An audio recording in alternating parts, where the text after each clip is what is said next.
By the mid-1990s, the Mustang was standing at a crossroads. The boxy Fox body cars of the 80s had run their course, and Ford knew the legend needed a fresh start. Enter the SN95 generation, a smoother, more modern design that instantly made the old Fox body look like yesterday's news. It was sleeker, more refined, and aimed squarely at keeping Mustang relevant as America headed into a new era of performance cars. For many fans, it worked. The GT still carried the familiar V8 growl, and the Cobra became the halo model, a car that could back up its aggressive styling with real muscle. Ford's marketing machine made sure those models stayed in the spotlight, promising buyers that the Mustang was still the ultimate pony car. But here's where the story takes a sharp turn. Not every Mustang that rolled off the assembly line was a hero car. Tucked inside this new generation was a version that wore the badge proudly but couldn't deliver the punch. A version that looked like a Mustang on the outside but left drivers underwhelmed the second they hit the gas pedal. And that car was the so-called Mustang GTS.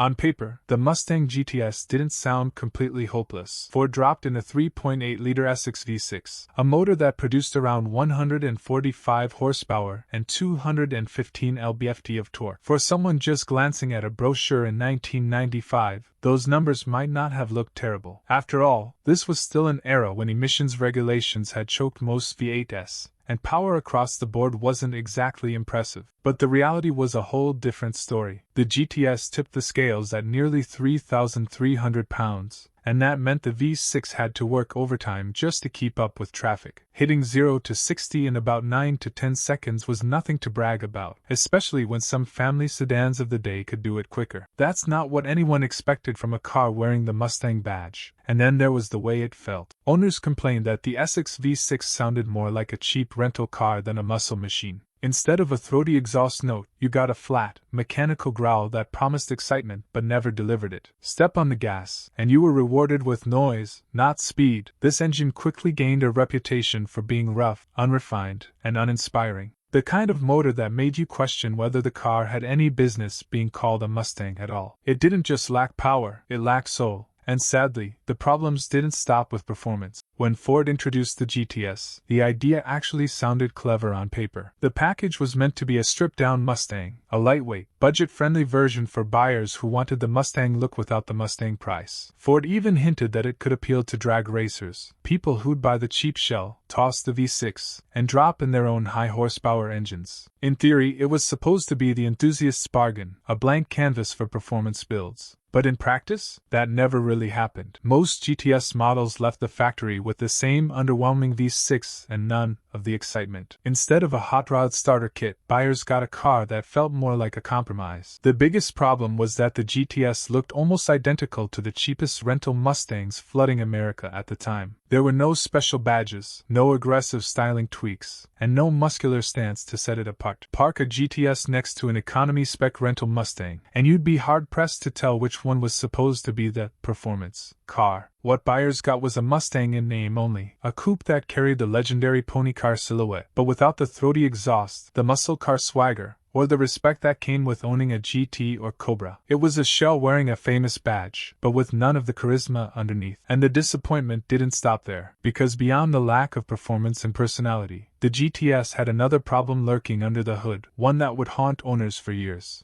If the GTS had only been slow, maybe owners could have lived with it. After all, not everyone buys a Mustang to tear up drag strips. But what really soured the experience was that the 3.8 S6 V6 wasn't just weak, it was notoriously unreliable. The engine developed a reputation for catastrophic head gasket failures. It wasn't just the occasional bad batch either. It became such a widespread problem that Ford was hit with lawsuits and had to extend warranties to cover repairs. Imagine buying into the Mustang dream, only to have your car blowing gaskets before it even hits 70,000 miles. For many owners, that dream turned into a nightmare, and the issues didn't stop with the engine. The 4-speed automatic transmission that so many of these V6 cars were saddled with became another weak link. Sluggish shifting, early failures, and costly repairs piled onto the list of complaints. Even the manual versions weren't immune from problems, leaving owners frustrated that their so-called affordable performance car was draining their wallets in repairs.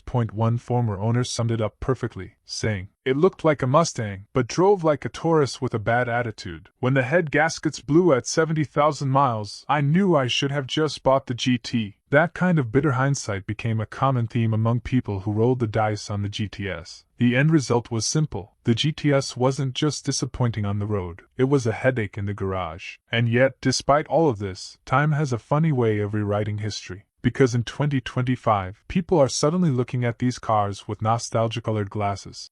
Fast forward to today, and the SN95 generation is finally starting to get a little respect. Enthusiasts who grew up in the 90s are now old enough to chase the cars they once drooled over as teenagers. The Cobra models have become the crown jewels, while the 5.0 GTs are also climbing in value as nostalgia pushes prices upward. For those cars, it makes sense. They had real performance, real presence, and they carried the Mustang name proudly. But here's where things get strange. That same wave of retro enthusiasm has spilled over into the V6 GTS models, the very cars that left people disappointed in the first place. Suddenly, sellers are hyping them up as rare survivors, entry-level collectibles, or even investment-grade Mustangs. Auction sites are full of buzzwords designed to tug at nostalgia, with listings that paint these tired old V6s as hidden gems. The problem? There's nothing truly rare about them. Ford built the GTS in huge numbers, and most of them were bought by people who just wanted the Mustang look without paying for the V8. Today, many of the ones that surface for sale are rough, faded paint, cracked interiors, and engines that were never exciting even when new. Yet, nostalgia is powerful. For some buyers, the GTS might have been their first car in high school, the car they took on road trips, or the one they learned to drive in. And that sentimental value is now translating into inflated prices. But when you strip away the memories and look at the car for what it really is, the GTS still has the same flaws it always did. Which raises the big question: are these cars truly collectible, or are people just being fooled by a badge and a memory?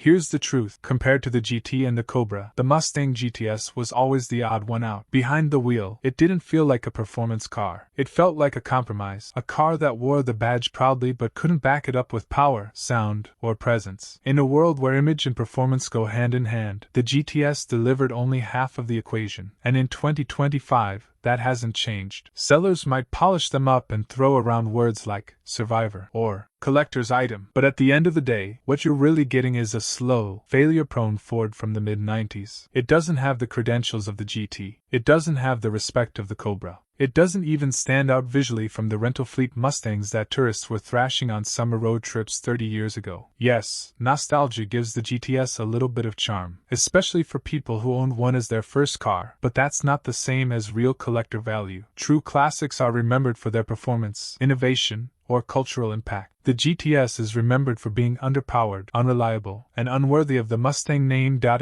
best, it belongs in the category of cheap nostalgia, the kind of car you buy because it reminds you of your teenage years, not because it represents a golden era of muscle cars. And that's a key difference, because in the collector car world, hype doesn't last forever. Eventually, people figure out what's truly worth keeping, and what's better left in the past.